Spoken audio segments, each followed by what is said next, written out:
I deixi'm, senyor Albiol, que faci un aclariment sobre ciutadania i identitat nacional. Quan vostè ha mostrat la bandera andalusa, per cert, bandera que va ser ideada per Blas Infante, executat pel franquisme al crit de «Viva Andalucía libre», no sé si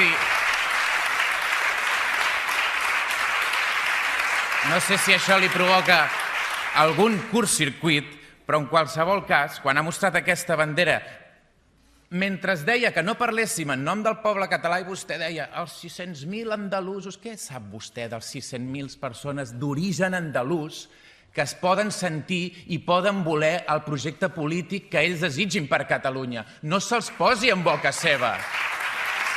A part, ja hi ha molts catalans que han d'ensenyar el seu passaport per anar a veure la família, que és l'exemple que vostè ha posat. O és que no hi ha catalans d'origen marroquí o d'origen xinès o d'origen romanès? Per què no n'ha parlat vostè?